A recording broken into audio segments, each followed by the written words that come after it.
KwabaseKorinte bokuqala isahluko sokuqala soqala ufunda evesini lokuqala. UPawulu obizwe ngentando kaNkulunkulu kuba abe ngumpostoli kaJesu Kristu noSostene womzalwane kulo ibandla likaNkulunkulu eliseKorinte, kubo abangcweliswe kuKristu Jesu, ababiziweyo abangcwele, kanye nabo bonke abakhuleka egameni leNkosi yethu uJesu Kristu ezindaweni zonke, eyabo neyethu.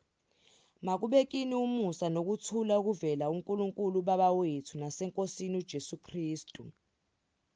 Ngibonga uNkulunkulu wami ngesikhathi sonke ngani ngenxa yomusa kaNkulunkulu eniwuphiweyo kuKristu Jesu, ukuthi ezintweni zonke nicetshiswe kuye, ekukhulumeni konke nasekwazini konke.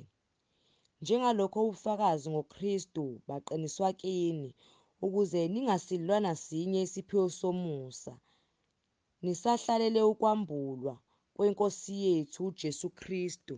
Yena uyakuqinisa nani kuze kube sekupheleni. Ningabi nacala ngosuku lweNkosi yethu uJesu Kristu. Uthembekile uNkulunkulu okungaye nabizwa ekuhlanganyeleni neNdodana yakhe uJesu Kristu iNkosi yethu. Kepha ngiyakuncenga, bazalwane, ngegama leNkosi yethu uJesu Kristu ukuba nikhulume ezwi linye nonke.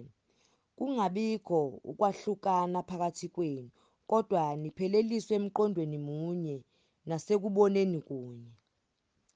Ngokuba ngitsheliwe ngani bazalwane bami ngabendlu kaCloe ukuthi kukhona ukuphikisana phakathi kwenu.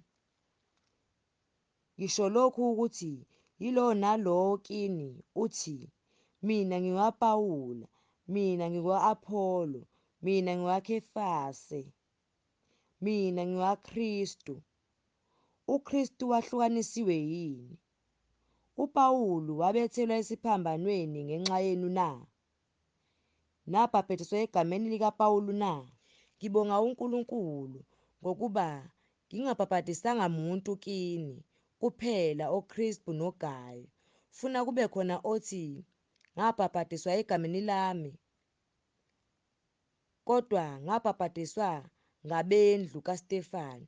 Ngaphandle kwalokho angazi ukuba ngabhaphathisa omunye.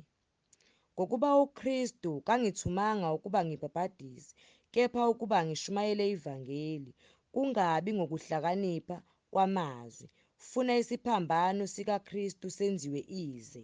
Ngokuba izwi lesiphambano kwababhubhayo lingubuwula, kepha kithina esisindisiweyo lingamandla kaNkulunkulu.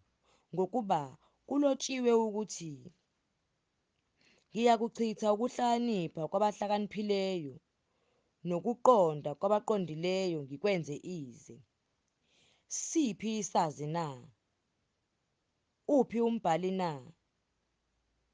Uphi umphikisi walesi sikhathi na? uNkulunkulu kakwenzanga kube yize ukuhlakanipha kwalelizwe na? Ngokuba njengalokho ekuhlakanipheni kukaNkulunkulu izwe alimazanga uNkulunkulu ngokuhlakanipha kwalo, kwaba kuhle kuNkulunkulu ukusindisa abakholwayo ngobuwula bentshumayelo. Ngokuba abaJuda babiza izibonakaliso namaGreki afuna ukuhlakanipha, kepha thina sishumayela uKristu obethelwe esiphambanweni, isikhubekiso kubaJuda, ubuwula kubo abezizwe. Kepha kubo ababiziweyo, abaJuda namaGreki, sishumayela uKristu, amandla kaNkulunkulu nokuhlakanipha kukaNkulunkulu.